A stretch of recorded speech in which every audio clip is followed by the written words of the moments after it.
بسم الله الرحمن الرحيم. أهل الحديث استبشروا وتنعموا.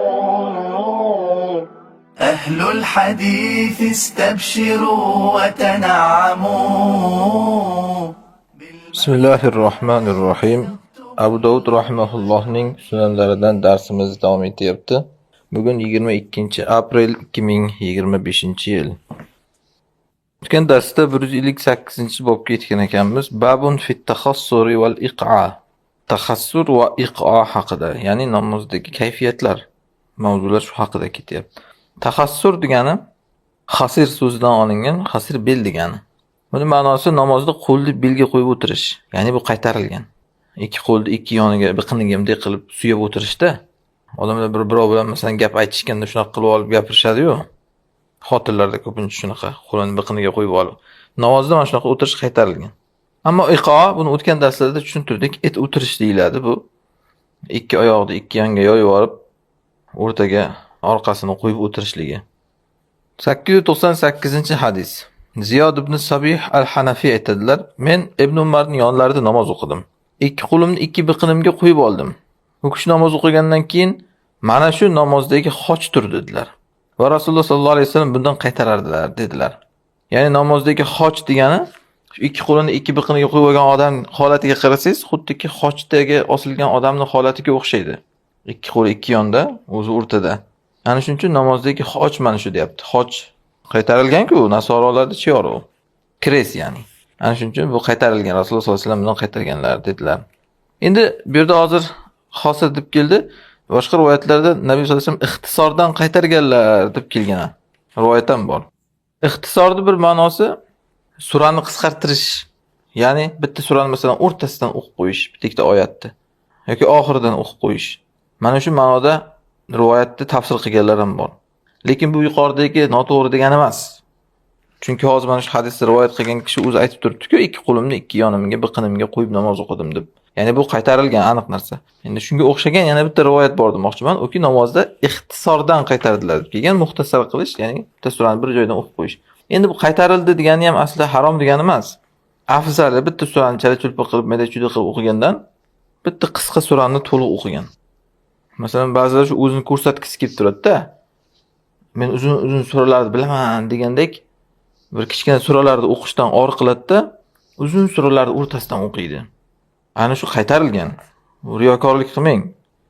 O'zingizni bilag'on ko'rsatish uchun o'rtadan o'qib, undan ko'ra kichkina bitta surani o'qing. Baribir 3 ta oyatni o'qiyapsiz-ku. Endi namozda xoch bo'lib o'tirishdan, shu qo'lni biqinga qo'yishdan qaytarilganligini hikmatida har xil gaplar bor. Ba'zi aytganki, bu shaytonga o'zini o'xshatdi. Shayton shunaqa kibr bilan ikki qo'lini ikki yoniga qo'yib turadi. Odamlarda ham kibr alomati-ku bu ikki qo'lini ikki biqiniga qo'yib olish. Ba'zi aytgan bu yahudlarga o'xshash degan. Ular shunaqa turadi. Ba'zi aytadiki, bu do'zax ahlining dam olishi.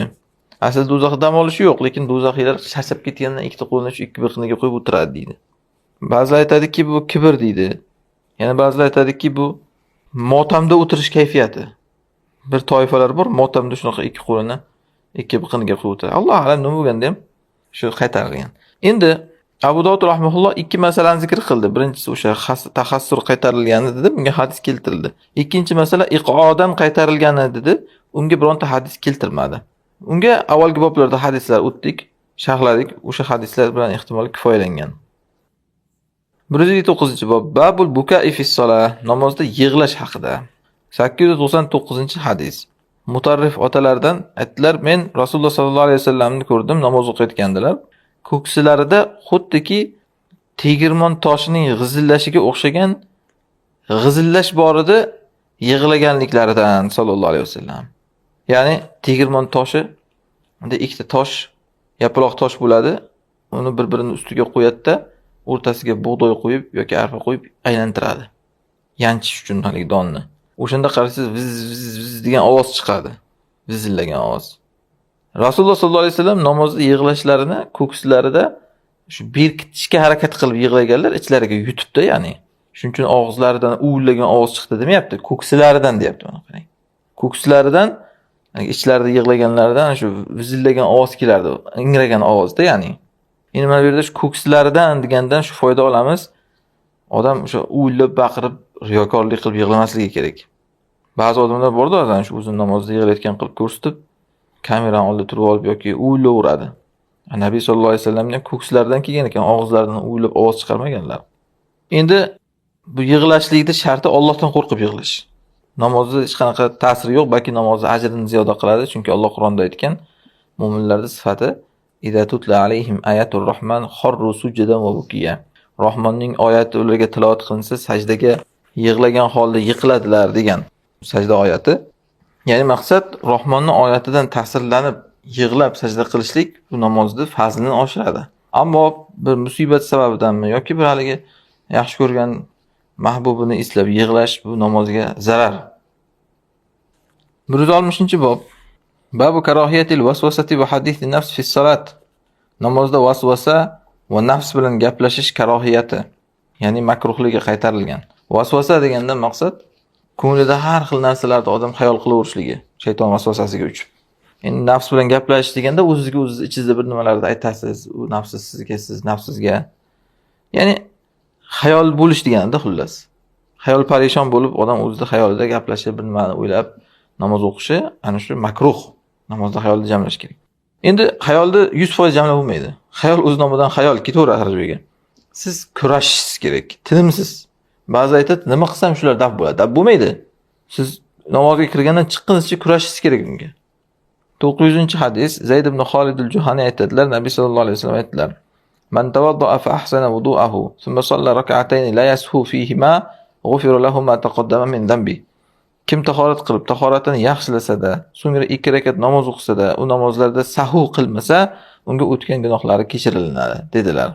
Ya'ni mana avvaldan qarang shartini. Birinchisi tahorat qilib, yaxshi qilish tahorat, qo'l uchida emas, odoblari bilan.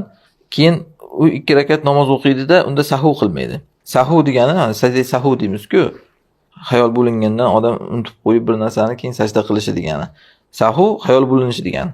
Xayolim bo'lmasdan, g'aflatga tushmasdan 2 rakat namoz o'qisa, ya'ni qalbini hozir qilib, Alloh ko'rib turgandek bo'lib-da, ana shunda o'tgan gunohlari kechirilar ekan inson.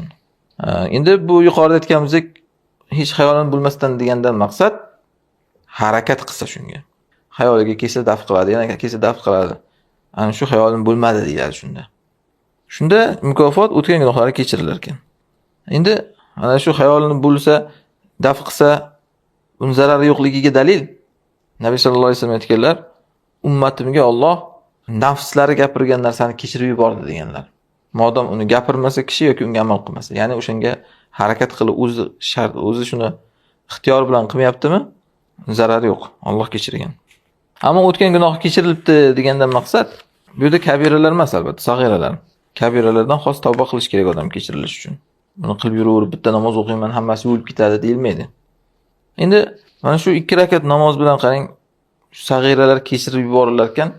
Mana shundan ba'zi johillarda qanaqangi bir noto'g'ri yo'ldaligini tushunasiz. Masalan, bu namozxonlaringni qilib yurgan ishlarini ko'ryapmiz, bunaqangi namoz o'qigan, o'qimagan yaxshi deydi. Ey nodon, inson namoz o'qiganda o'sha sen ko'rgan, qilib yurgan ishlar kechirilib ketar ekan u. Bunaqa o'qigandan o'qimagan yaxshi emas. Mana bir yigit kelgan Nabiy sallallohu alayhi vasallam oldilariga.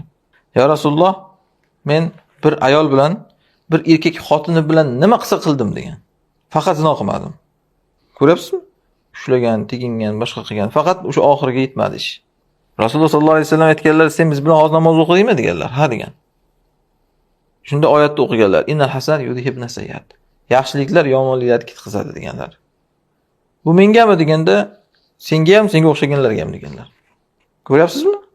Hozir bir musulmon yigitni qiz bilan gaplashib qo'yganini bilsa, yurib qo'yganini zino qilmagan tabiiy. Yoki bir qiz, musulmon qiz, hijoblik, namozxon, bitta yigit bilan gaplashib qo'yibdi masalan. Hop, harom ish qildi, hech kim uni oqlamaydi. Lekin ana namozxonning ahvoli shunaqa bo'ladi. Buni o'qigan, o'qimagan yaxshi deydi. Qayerdan bilasan? Mana shunaqa o'qigan bilan o'qidimi har holda, o'sha namozi bu qilgan ishlarini yuvadi inshaalloh. 901-hadis. Uqbat ibn Amir al-Juhani aytadilar, Rasululloh sallallohu alayhi vasallam aytdilar: "Ma min ahadin yatawadda fa yuhsinu wudu'a yusalli rak'atayn yuqbilu bi qalbihi wa wajhihi alayhima illa wajabat lahu al-jannah." Kimda kim tahorat qilib, tahoratini yaxshilasa-da va 2 rakat namoz o'qisa, qalbi bilan va yuzi bilan ularga yuzlansa, albatta unga jannat vojibdir, dedilar. Mana yuqoridagi hadis ma'nosida bu ham. Qalbi va yuzi bilan yuzlansa. Qalbi bilan yuzlanish degani yuqorida aytgandek. Qalbingizni jamlashga harakat qilasiz. Yuzingiz bilan yuzlanish deganda, ya'ni ko'zingiz olma terib har yoqqa alanglab qaramaysiz. Yuzingiz ham xushu qilib shu sajdagohga qarab turadi. 161-bob. Babul fathi alal imam fi solah. Namozda imomga fath qilish. Ya'ni imom chalkashib qolsa, tutilib qolsa, ochib yuborish, luqma berish degani. 902-hadis Musawwar ibn Yazid al-Asadi al-Maliki aytadilar. Rasululloh sallallohu alayhi vasallam aytdilar deb bir rivoyatda shunday kelgan ekan. Yahyoning rivoyatida esa Rasululloh sollallohu alayhi vasallamga men guvoh bo'ldim deb kelgan ekan. Zarari yo'q buni. Shu roviylar ehtiyotkorligidan shu ikkisini farqini ajratib ketishyapti. Bir rivoyatda Rasululloh aytdilar, bir rivoyatda Rasulullohni ko'rdim deyapti. Musawwar ibn Yazid. Musawwar ibn Yazid yani. Muhimi Rasululloh sollallohu alayhi vasallam namozda qiroat qilayotgandilar. Qiroatdan bir narsani tark qilib ketdilar o'qimasdan. Shunda bir kishi aytdiki, "Ya Rasululloh, palon oyatni tark qildingiz." Shunda Rasululloh sollallohu alayhi vasallam aytdilar, "Halla azkartaniha." Menga eslatmaysanmi uni dedilar. Ya'ni, modam bilibdan u kishi Rasululloh palon oyatni qoldirib ketdilar. Shuni nimaga eslatmading menga deganlar. Endi Sulaymonning hadisida kelgan haligi odam Rasulullohga javob qilib aytgan ekan shunda. Men o'ylabmanki, u oyat mansux bo'lgan bo'lsa kerak deb. Ya'ni, mana Rasululloh sollallohu alayhi vasallamga bir oyatlar tushardi, keyin bekor qilib yuboriladi. Tilovati ham hatto. U odam o'ylagan ekanki, Rasulullohga aytmaganining sababi o'sha oyat ham o'zi Qur'ondan olib tashlanib shekilli-da, bekor qilinib shekilli-da deb shuning uchun Rasulullohga luqma tashamagan ekanda. Endi mana shundan o'sha sahobalarning odobini bilasizda, qarang. Ha, o'zlari bilsa kerak deb Rasululloh sollallohu alayhi vasallamga havola qilib qo'yishganda. Chunki asli Rasululloh sollallohu alayhi vasallam qilgan hamma ishlari Allohning buyrug'i bilan bo'ladi. Shuning uchun odob saqlab shu Rasululloh o'zlari biladilar deb indamaganlar. Endi hozir mana shu bir inson masalan tanbih berishlik unutsa yoki xato qilsa, uni inkor qilmaymiz. Lekin odamlarda avvalambor mana shunaqa uzr berish bo'lish kerak-da. Masalan, sen bilasanki, bir odam bir narsani o'zi gapirgan, o'zi o'sha narsaga da'vat qilgan. Endi shunday vaqt keldiki, o'shani zidini gapiryapti. Aslida senda bir musulmon kishiga uzr berish, shu odam o'sha gapni o'zi gapirganda biladi-ku shu gapni. Demak, nimadir masala bor shu yerda. Ana shunaqa tushunish kerak. Ya'ni odam bir narsani hech kim bilmaganda, xuddi o'zi bilib qolgandek tutmasligi kerak-da. Hamma biladi uni yoki o'sha sen xato qilibdi bu odam deyotganlar ham biladi. Odam bir narsada bir boshqa vajhlari bordir degan narsani tushunish kerak. Hozir masalan bitta odam hukumat masalasida qarang-da. Ya'ni saylov deysizmi, hukumatga ovoz berish, hukumatga kelganda bir odam musulmonmi, kofirmi u? Mana shu masalalarda alhamdulillah 50 ta 60 talab dars qilganmiz. Alloh hukmidan boshqa bilan hukm qilish kufr bu. Bunga qancha dalillar keltirilgan, hammasi sharhlangan dalillar. Darslarda turibdi, undan boshqa savol javoblarda o'nlab savol javoblar turibdi. Endi shunaqa qilib hozirgi zamondagi o'sha hukumatlarda ishtirok etayotgan birini kofirmi, musulmonmi, mana bunda bunaqa fikr bor, bunaqa fikr bor desangiz, tashkilotda Allohning hukmi bilan hukm qilishlik u kufr. Mana Alloh oyatda unday degan, Rasululloh hadisida unday degan deydi. Ha, bilmaymizmi o'sha oyatlar hadislarda? Sharhlangan-ku o'sha oyatlar hadislar. Boshqa vajhi bor, sen tushunmayotgan. Ana shuni aytibman-da, tushunmaydi odamlar bir narsani boshqa vajhlari bo'ladi. Asl bor, undan chiqadigan istisnolar bo'ladi. Shuning uchun bir odamga bunday qaraganda birinchi o'rinda uzr berishni o'rganish kerak. Nimadir bor. Men sahobiy shunaqa deyapti. Men bilmagan nimadir borki, shu Rasululloh sollallohu alayhi vasallam o'sha oyatlar tashib ketdilar deyapti. Ammo bu yerda Rasululloh sollallohu alayhi vasallam unutgandilar oyat tilovatini. Shuning uchun keyingi boshqa oyatlarda keladi, aytganlar unutmadim deganlar. U oyat mansux bo'lmagan deganlar. Ya'ni mansux bo'lmagan, unutdim deganlar. Endi asli unutdim deyish ham qaytarilgan, buni biz shuni aytayapmiz. Unuttirildim deyish buyurilgan. Buni ham avvalgi darslarda gapirilgan. Muhimi Rasululloh sollallohu alayhi vasallam bu yerda nasx sababdan tarqamaganlar, unutgandan tarqaganlar. Endi qiroatda unuttirilish yoki shu unutish har qanaqa Qur'onni pishiq odamda ham bo'lar ekan. Hatto Rasululloh sollallohu alayhi vasallam Qur'on tushgan zot qarang. Qoldirib ketgan vaqtlari bo'lgan ekan oyatlarda. Shuning uchun ham bir kishi imom o'tganda ana shu narsadan qattiq qo'rqib hayajonlanmasligi kerak. O'zi yodlagan narsangizni ham unutishiga sabab bo'ladi, u qo'rqish, hayajonlanish. Sur bosib qoldi deydi-ku ba'zilar hozir. Mana shu narsa sodir bo'ladi. Hozir imom o'tsam, falon surani o'qisam, keyin esimga kelmay qolsa, qoldirib ketsam oyatlarni nima bo'ladi? Shamanda bo'laman. Shuncha odam ichida degan vasvasani inson xayolidan yo'qotish kerak. Har qanday odam unutadi. Umrini Qur'on bilan o'tkazayotgan masalan haramdagi imomlar Sudays, Shuraym qarasang, o'shalar ham ba'zi bitta oyatlarni qoldirib ketgan vaqti bo'ladi, xato o'qib ketgan vaqti bo'ladi. Endi buni orqadagilar ham tilla topgandek kutib o'tirib, o'sha joyini kesib olib tarqatmay hamma joyga. Orqadagi odamlar ham shunaqa paytda uzr berishni o'rganish kerak. Hamma unutadi. Endi Robi Sulaymon aytadi, menga Yahyo ibn Kasir al-Azdi aytib berdi. U aytdiki, Musawwar ibn Yazid al-Asadi al-Maliki aytib berdi deydi. Ya'ni o'sha rivoyat yuqoridagi, faqat unda o'sha Yahyo al-Kohili u Musawwar ibn Yaziddan deb kelayotganda bu yerda aytib berdi deb kelyapti. Ikkalata gap, faqat aytib berdi degan gap qo'shimcha. 903-hadis Abdulloh ibn Umar aytadilar, Nabiy sallallohu alayhi vasallam bir marta namoz o'qidilar. Unda qiroat qildilarda Rasulullohga chigallik bo'lib qoldi. Namoz tugatgandan keyin Ubayga aytdilar, "Asollayta ma'na, biz bilan namoz o'qidingmi?"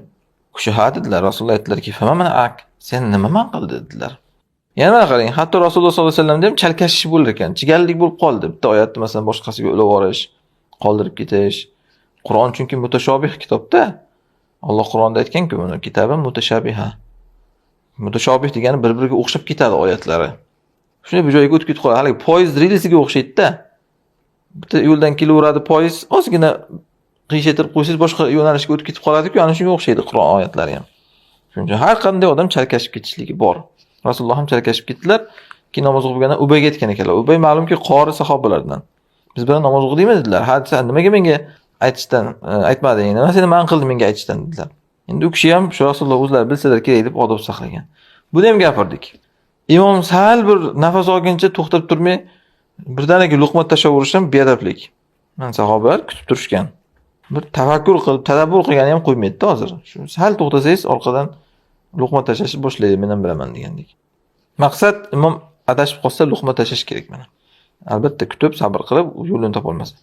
Ba'zilar endi shartlar qo'yadi-da, imom 3 oyatdan ko'p o'qigan bo'lsa luqma tashamaslik kerak, bo'ldi imom rukuga ketaversa bo'ladi chunki 3 oyatdan kam o'qib adashib qolsa, o'shanda luqma tashash kerak yoki oxirgi rakat bo'lsa tashash kerak, buni tashamaslik kerak deydi. Bunaqa gaplarga dalil yo'q. Qaysi rakatda turibdi, necha oyat o'qiganidan qat'iy nazar adashib qolsa luqma tashlanaveradi. Endi luqma tashash qiroatda adashish bo'lsa, o'sha oyatni eslatish bilan rakatlarda yoki bir ruku sajdani adadida adashish bo'lsa, unda tasbih, takbir bilan. Ayollar esa qarsak chalib, ya'ni luqma tashlab tanbeh beriladi. 162-bob babun nahi anit talqin, talqindan qaytarilgan. Ya'ni shu talqin imom adashib qolsa uni ochib yuborish, hozir aytilgan narsa. Yuqorida endi o'shani joizligiga dalil keltirdi, endi nojoizligiga dalil keltiradi. Bu maqsadi shunaqa deganlar ham bor degan qavlni keltirish. Kimdir tushunmasdan shunaqa paytda nima degani bu? Tepada joiz deydi, endi nojoiz deydi. Deydi-da. Bu hamma mazhablarda ya'ni bir ishora qilib ketyapti. Nojoiz deganlar ham bor. Ular nimaga nojoiz deydi? Hozir hadisda keladi, o'shanga asoslanib aytadi ular. 904-hadis Ali radhiyallohu anhu aytadilar. Rasululloh sollallohu alayhi vasallam aytdilar: "Ya Ali, la taftah alal imami fi salat." Ey Ali, namozda imomga ochma, ya'ni luqma tashama. Og'zingni ochma deganida. Abu Dovud aytadilar, hadis rivoyat qilgan Abu Ishoq degan kishi Horisdan faqat 4 dona hadis eshitgan. Va bu hozirgi mana bu hadis o'sha 4 ta hadisdan emas, deyapti. Ya'ni ravi Abu Ishoq degan kishi Horisdan rivoyat qildi hadisni. Horis esa Alidan radhiyallohu anhu. O'sha Abu Ishoq Horisdan o'zi hadis eshitmagan, bor yo'q 4 ta hadis eshitgan ekan. U hadislar hozir biz mavzumizga daxli yo'q, shuning uchun keltirmagan. Nima bo'lganda ham mana bu hozir aytilgan ey Ali imomga namozda luqma tashama degan hadis o'sha Abu Ishoq Horisdan eshitgan hadislar jumlasidan emas. Shunga binoan hadis sahih emas ya'ni. Ana shuning uchun Abu Dovud keltiryapti hozir, bu qaytarganlari dalili sahih emas. Qaytarish joiz, yuqoridagi hadis sahih hadis. 163-bob babul iltifati fi salat, namozda qarash. Ko'z bilanmi, bosh bilanmi, jasad bilanmi? Endi jasad bilan qarasa namoz buziladi. Qibladan buriladi chunki. Bosh bilan qarasa makruh, chunki yuz qibladan buriladi. Ko'z bilan qarash xushuga zid, odobsizlik ya'ni. 905-hadis Abu Zar radhiyallohu anhu aytadilar, Rasululloh sollallohu alayhi vasallam aytdilar: "La yazalulloh azza va jalla muqbilan alal abdi va huwa fi salatihi ma lam yaltafit, fa idza iltafata insarafa anhu." Alloh azza va jalla bandasiga, u banda namozda turar ekan, modom qaramasa biror joyga, Alloh unga qarab turadi. Agar banda burilib qarasa, Alloh undan buriladi. Ya'ni mana banda namoz o'qiyotganda shu ko'zi ikki sajdagohda boshqa joyga qarab olma termasdan qiblaga qarab ko'zini yerga qilib tursa, Alloh u bandaga qarab turar ekan. Banda burildimi? Bo'ldi, Alloh azza jalla ham undan yuz o'girar ekan. Odobni qarang mana. Endi mana Alloh azza jalla aslida behojat. Va Alloh azza jalla aslida hamma joyda. Ya'ni ilmi bilan, ko'rishi, eshitishi bilan. Shunga qaramasdan, lekin namoz o'qiyotganda agar yuzini bursa bir odam yoki ko'zini har joyga bursa, Alloh azza jalla ham undan buriladi deyilyapti. Xuddi shu narsani olib insonga nisbatan ham qo'llasangiz bo'ladi. Ya'ni bir inson insondan mehrga, insondan bir odobga muhtoj. Sen bir odam senga qarashni istasang, sen unga qarashing kerak ekan. Yuz o'girgandan yuz o'girilar ekan, qarang mana. Hech kim yuz o'girganga qaramas ekan. Bu dunyo unaqangi nozlanish ustiga qurilmaydi. Masalan, bittasi sen qovoq tumshuq qilib yuraverasan, achchiq qilib qarasa teskari qarab, u odam seni orqangdan yugurib yuravermaydi. Bu dunyo shunaqa, qaraganga qaraladi. Yuz o'girgandan yuz o'giriladi. Bu bitta qonun, buni bilib olish kerak. Bu kinolarda ko'rib olib yoki kofirlarda o'sha targ'ibot tashviqotidagi shunaqangi seriallarni ko'rib olib, roliklarda yuz o'girib yuraveradi, masalan, xotin kishi er orqasidan uni halloslab yugurib yuradi. Bo'lmagan gap. Hayotda unaqa qilib o'ziga odam o'rgatib olmasligi kerak o'zini. Endi bilamizki, Alloh bir odamdan yuz o'girsa, bu odam bo'ldi, yashamasligi kerak. Yo'q bo'lib ketish kerak bu borliqdan. Qanday tushunamiz shuncha Alloh undan yuzini buradi degan narsani? Alloh undan rahmat bilan qarashlikdan yuz o'giradi. Masalan, Alloh gapirmaydi, Alloh qaramaydi deb keladi-ku. O'sha rahmat bilan gapirmaydi, rahmat nazari bilan qaramaydi degan. Mana bu yerda ham xuddi shunaqa ma'no. Xo'p, nima uchun endi shu darajada bitta odam burilib qaragandan Alloh undan yuz o'giryapti? Chunki bir odamdan masalan yuzini bursa bu nima degani? Yo undan kibr qilyapti degani. Yoki uni pisand qilmayapti, ya'ni o'ziga teng bilishdan, o'zini undan behojat sanayapti degani. Kerak emassan deyapti ya'ni. Alloh azza va jallaga nisbatan batari qolo. Alloh unga qarab turgan joyda bitta odam yuzini burishi bu Allohdan behojatman degandek. Kibrdek bo'lib qoladi. Ana shuning uchun bu qattiq jazolanyapti-ki, Alloh undan yuz o'giryapti. 906-hadis Oysha radhiyallohu anha aytadilar: Men Rasululloh sallallohu alayhi vasallamdan kishi namozda burilib qarash haqida so'radim. Shunda Rasululloh aytdilarki: "Innama huwa ixtilasun yaxtalisuhu shaytonu min salatil abd." Bu ixtilosdir. Shayton bandaning namozidan ixtilos qiladi uni dedilar. Ixtilos degani bir narsani o'g'ri bir odam qarab turgan joyida uni ko'zini shamg'alatib olib ketib qolishligi degani. O'g'irlik har xil bo'ladi-da. Masalan, siz bir narsani yashirib qo'ygan joyingizdan o'g'irlab ketish bor. Bu o'g'irlik. Sizni urib tepib zo'rlab olib ketib qolish bor. Buni talon-taroj qilish deb nomlanadi. Nahb deyiladi arab tilida. Uchinchisi, sizni ko'zingizni shamg'alatib, boshni aylantirib, siz sezmagan holatda olib ketib qolish bor bir narsani oldingizdan. Qarab turgan joyingizda, ko'zingizda. Yulib qochishi ya'ni. Kissavur deyiladi-ku, masalan, telefonda gaplashib ketayotganimda telefon yulib qochadi qo'ldan. Sumkasini tortib olib qochadi. Ana shu ixtilos deyiladi. O'g'rilar bozorda, ko'cha-kuyda mana shu narsani eng ko'p qiladigan o'g'rilar mana shu uslubda, to'g'rimi? Ya'ni odamlarning uyiga o'g'rilikka tushish boshqa emas. Ko'pincha mana shunaqa uslubda o'g'rilik qiladi. Shayton ham inson namoz o'qigan paytda uni namozdan ana shunday o'marib qolishga harakat qilar ekan. Ya'ni ajrini imkon qadar namozingni kamaytirib qolishga harakat qiladi. Subhanalloh, endi mana shuni bitta foyda olasiz, qarang. O'zi shaytonga qo'ysang, seni umuman namoz o'qima deydi. Endi o'qiganingdan keyin ham bo'ldi, endi o'qidi bu, qo'ldan ketdi degan narsa yo'q ekan shaytonning lug'atida. O'qigan taqdiringda ham ozginasini bo'lsa ham o'shani urib qolishga harakat qilar ekan. Xuddiki ba'zi odamlar bo'lmasa bir narsani sotadi-da, sotding endi bo'ldi, pulini olding degandan keyin ham hech haligidan uzilgisi kelmay shu bir joyini olib qolgisi kelaveradi-yu, mashinasini sotadi masalan, zapas balonni olib qolsam deydi. Telefonini sotadi, uni qopchig'ini olib qolsam deydi, zaryadniklarini olib qolsam deydi. Shu nima bo'lsa ham shu qo'ldan ketmasa olib qolsam deyveradi-yu. Shayton bandaga nisbatan ana shunaqa ekanda. Avvalo amal qilma deydi. Qilganingdan keyin ham taslim bo'ldi ketdi demaydi. Olib qolishga harakat qiladi. Ana shu shayton ixtilosi deyilyapti. O'g'irlab qo'yishi bandaning namozidan o'g'irlaydi deyaptilar. Qanday ekan? Sen namoz o'qigan ana shu xayolingga har xil narsani olib keladi. Unga qara, bunga qara deydi. Hol-joningga qo'ymaydi. Ko'zing olma teradi keyin. Ana shu bilan shayton namozingdan o'maraveradi. Bir teshigini ochib olib bir joydan. Bu juda ham kerak narsa. Namozdan boshqa o'rinlarda ham. Ya'ni shayton senga taslim bo'lmaydi. Ana shuning uchun Imom Ahmad o'lim to'shagida yotganlarda ham shayton "Ha, Ahmad qo'limdan ketding-a" deganda "Yo'q, hali emas" deganlar. Mana shuni bilganlarda hech qachon shayton bandadan umidini uzib bo'ldi, bu odam endi jannatiy bo'lib ketdi deb xotirjam bo'lmaydi u. Xotirjam bo'lavering, shayton xotirjam bo'lmaydi. Buni hammamiz bilamiz, lekin ko'pincha odam o'zini mana hayotda o'zini tutishida shu narsani unutib qo'yadi-da. Ya'ni men nima qilibman? Men nima qilyapman deb o'zini oqlaydi. Bilmaydiki, u uni yurgan yo'lida har xil holatda shayton foydalanishga harakat qiladi. Tuyg'ularingdan, xayollaringdan foydalanishga harakat qiladi. Endi qarang.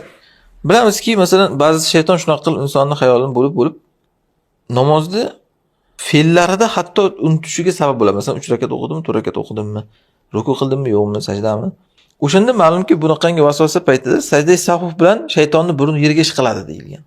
Savol: mana shunaqangi namozda chalkashib ketish bilan shayton vasvasasini daf qilib, sajda sahv qilib, uni burun yerga ishqash joriy qilinganda, lekin nimaga namozda xayol bo'lingani uchun yoki namozdan shu bir joyga burilib qarab qo'ygani uchun inson sajda sahv joriy qilinmagan? Nimaga buni qilib ham shaytonni burun yerga ishqalsak bo'lmaydi? Chunki namoz yuqori aytilgan rakatlari boshqani adashtirib qo'yishda bu fe'l bu. Odam ixtiyorsiz bo'ladi. Lekin ko'zni bir joyga termilib sajdagohga qaratib o'tirish, boshqa joyga olma termay. Bu insonning qudratidagi narsa bu. Ana shuning uchun buni sajda sahv bilan to'g'rilash ruxsat berilmagan.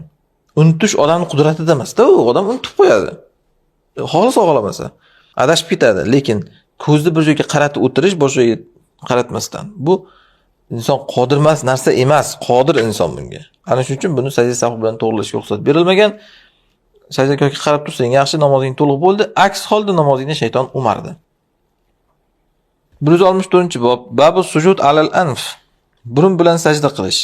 Burunga sajda qilish kelyapti, ya'ni quruq peshonani o'zi emas, burunga qo'shib sajda qilish kerak. 907-hadis.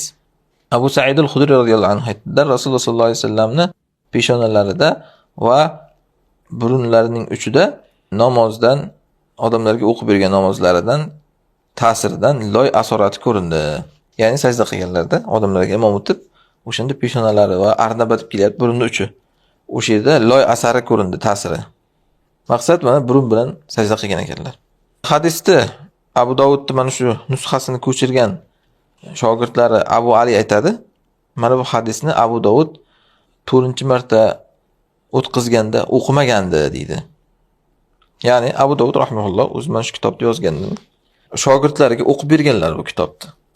O'sha 4-marta ko'rsatishida, o'qib berishida Abu Dovud mana shu hadisni o'qimadi, deyapti. Ehtimol unutgandir.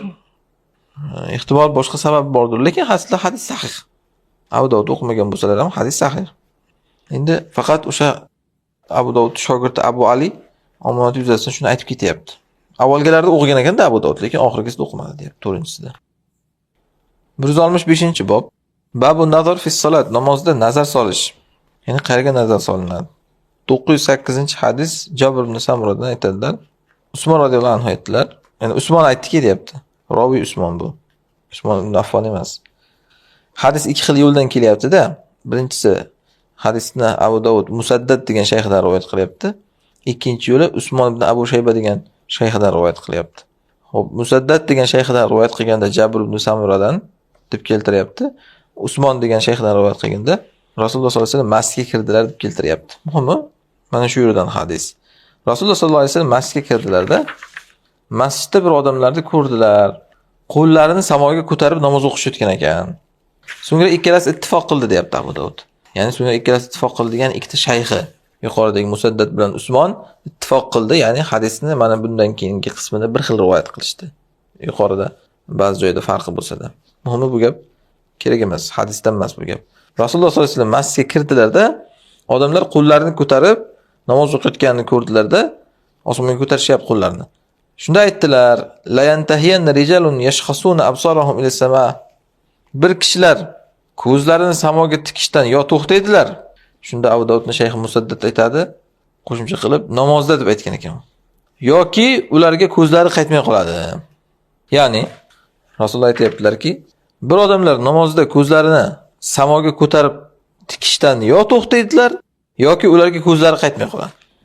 Endi shu hadisda mana namozda degan qismini Musaddad Abu Dovud shayxi shu rivoyat qilgan ekan, nariga Usmonning rivoyatida shu joy yo'q ekan. Zarar qilmaydi, birida bor, birida yo'q. Maqsad namozdan tashqarida emas. Osmonga qarab ko'zni tikib namoz o'qish yoki duo qilayotganda ham hatto mana qunutda osmonga qarash ba'zida shunaqa qaytarilgan bu. Yana aytayapman, fissola namozda. Hadis shunaqa keldi chunki. Ammo g'ayri sola namozdan boshqa joyda bu qaytarilmagan. Ya'ni qo'lingizni osmonga ko'tarib yoki osmonga o'zingiz ham tikilib duo qilavering. Mana Alloh Qur'onda aytgan, "Qad nara taqalluba wajhika fis sama." Alloh rasuliga aytgan, yuzingizni qayta-qayta osmonga qaratayotganingizni ko'ryapmiz degan. Ya'ni namozdan tashqari holatda bo'lgan bu. Bunda zarar yo'q. Lekin namozning ichida osmonga qarab duo qilinmaydi. Ana shuni Rasululloh qaytaryaptilar. Yo shu osmonga tikilishdan ko'zinglarni ko'tarib bir kishilar to'xtasizlar deyaptilar. Yoki ularga ko'zlari qaytmay qoladi degan ko'r bo'ladi. Ko'zi qaytmaydi degandan maqsad. Osmonga qarab yoki baqirib qoladi ko'zi. Pastga qarolmay. Nimaga? Sabab aytishganki, bu odobsizlik Allohga xuddiki o'qrayib qarashdik. Masalan, bir odam prezidentni oldida turibdi. Qanaqa turadi? Qarang, prezident kelganda odamlar. Hamma qo'li ko'ksida, bunday yelkasini qisib olgan, bunday chekkadan pastdan ko'z qiri bilan qarab turadi unga. Kim bunday qilib iyagini ko'tarib qaraydi? Jag'ini ko'tarib, ko'zini bunday tik qilib, o'qrayib qarolmaydi hech kim. Qarasa ham birdaniga nimaga bunga o'qrayapti bu deydi hamma. Boshini ko'tara olmaydigan qilib qo'yamiz deydi. Ko'ryapsizmi? O'zim bir oddiy odam u ham. Lekin shu bir odamning oldida ana shunday o'qrayib, dimog'ini ko'tarib qarab turish bu kibr bu. Ana shuning uchun namozda ham Alloh azzallaning qarshisida turganda qaytarilyapti. U duo qilib ham hattoki bu qasding bo'lmasa ham, Allohga kibr qilish qasding bo'lmasa ham, lekin baribir odob o'sha narsa ko'zingni pastga qaratib tur deyapti. Unaqa osmonga qaratib turma. Aks holda ko'zing qaytmay qoladi pastga. Namozda ana shunaqa odob. Namozdan tashqarida esa u joiz, shuning uchun xohlagandek duo qilinaveradi osmonga qarasa ham. Endi namozda qo'lni ko'tarishdan qaytarmayaptilar, qarang. Qunutda shuning uchun qo'lni ko'tarib duo qilish joiz. Ko'zni ko'tarishdan qaytaryaptilar. Endi shuning uchun yuqorida yana bir narsa odob misol aytaman shunga. Jannatdagi hurlarning sifatini ham Alloh keltirgan, fihinna qosiratut tarf. Jannatda ko'zining tarafini, ya'ni chekkasini qisqartirib turadiganlar bor degan. Bu nima degani? Ana shu hurlarning odobi, axloqini sifatlayapti. Ko'zini bunday yerga qaratib turadi.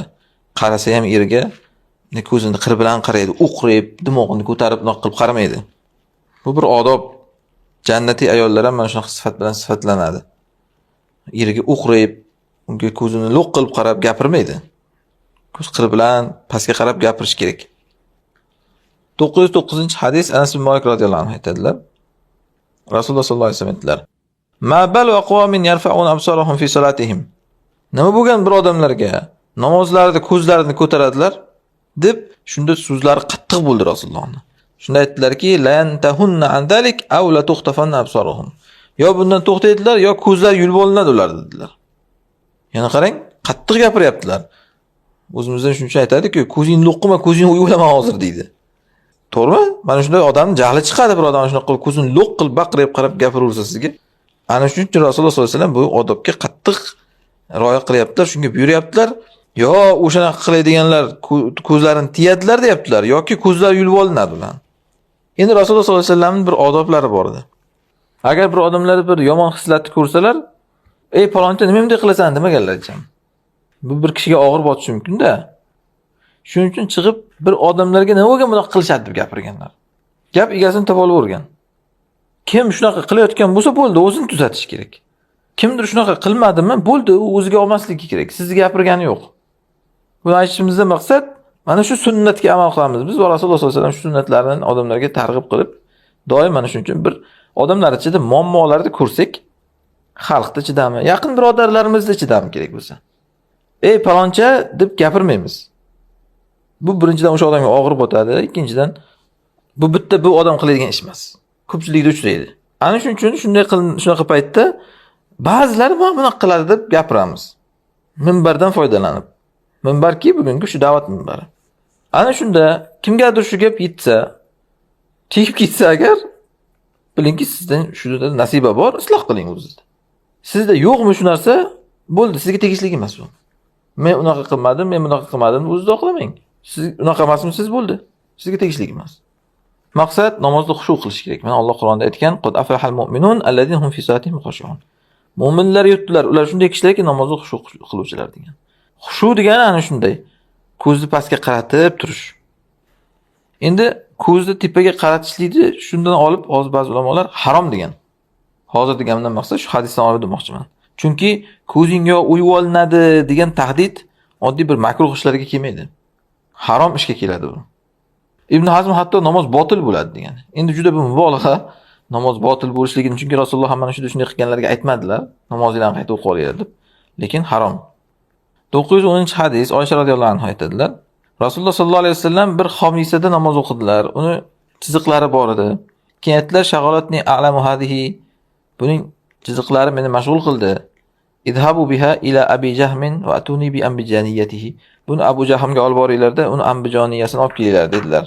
Ya'ni bu hadisni ham avval darsda sharhlaganmiz. Rasululloh bir kiyim, xomisa degani kiyim. Namoz o'qidilar, uni chiziq-chiziq yo'llari bor ekan. Yo'l chopon deydik, o'zimizga o'xshagan.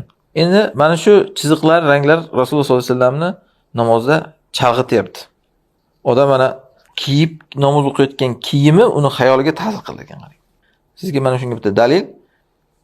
Yangi kiyim kiysangiz, chiroyli kiyim kiysangiz, qalbingizdan boshqacha hislar o'tmaydimi? O'tadi. Ko'cha-kuyda o'zingizni boshqacha his qilib ketaverasiz. Go'yoki hamma sizga qarayapti, siz juda ham chiroyli bo'lib ketdingiz. Ana shunaqa hislar o'tadi qalbingizdan. Ko'ryapsizmi, insonning kiyinishi qanaqangi uni hissiyotlariga ta'sir qiladi. Hatto namozda ham ta'sir qilar ekan. Ana shu chiziq kiyim kiyib Rasululloh sollallohu alayhi vasallam hayollari bo'linyapti namozda. Ana shuning uchun shuni yo'qotganlar. Ba'zi hozir kofirlar shiorlari bor kiyimlarni kiyib, ha kiyimda nima qilibdi, men uni e'tiqod qilyapmanmi deydi-da. Kiyiversang e'tiqod qilasan ham bir kun. Tashqi ko'rinish ichkariga ta'sir qiladi. Ichkari tashqariga bir-biriga bog'liq narsa bular. Keyin shuning uchun aytdilar, buni Abu Jahmga olib boringlar. Abu Jahm kim? Mana shu kiyimni Rasulullohga hadya qilgan kishi. Shuning uchun Rasululloh sollallohu alayhi vasallam unga qaytarib beryaptilar endi bu kiyimni. Endi qaytarib berganda u kishi nega Rasululloh menga kiyimni qaytarib berdilar? Yoqmabdimikan Rasulullohga deb xafa bo'lishi mumkin-ku. Ana shu xafa bo'lmasligi uchun Rasululloh sollallohu alayhi vasallam undan boshqa kiyim olib kelishga buyurganlar, ambijoniyasini olib keladigan. Ambijon ba'zilar aytadi, Manbaj degan shaharga nisbat berilgan deydi. Manbij mana hozir ham shunaqa shahar bor Suriya hududida. Ba'zilar aytadi, Ambaj degan shaharga nisbat berilgan deydi. Muhimi o'sha bir shaharga nisbat berilgan kiyim. U kiyim sipo kiyim bo'lgan, ya'ni bir xil ranglik. Jibla-jibon har xil rang bor emas. Ana shuning uchun shunaqa bir xil kiyimni olib kelishni buyurganlar. Bilamizki Rasululloh sollallohu alayhi vasallam birovdan narsa so'ramaydilar. Lekin u odam xafa bo'lmasligi uchun so'ragan ekanlar mana qarang. Shuning uchun ham bir kishi sizga bir narsa hadya qildi masalan. Siz shuni ayni shu narsani istamayapsiz. Shunda aytishingiz mumkin. Birodar, mana shuni men o'zi bunaqasini istab turgandim. Maylimi, shuni o'rniga mana shuni bering deb. Endi albatta u odamga mashaqqat bo'lmaydigan darajada-da. U odamga mashaqqat bo'lsa, olib kerak emas bo'lsa birovga berib yuboring yoki olib shuni odamni o'ziga qaytarib bering. Joiz ekan bu ham. Hadyani qaytib olish qaytarilgan, u so'rab qaytib olish qaytarilgan. Ammo bu hadya qilingan odamni o'zi bersa, olish zarari yo'q. Maqsad hozir biz ko'z namozda nazar bobini o'qiyotgandik-ku. Namozda osmonga qarash qaytarilgan ekan, xuddi shunday kiyimiga, boshqaga qarash ham qaytarilgan. Hozir mana bilmaymiz nimaga shu hadislarda shu narsa kiysa ham odamlar amal qilmaydi. Joy namozlarda qarasang, yo'q narsani o'zi yo'qda unda.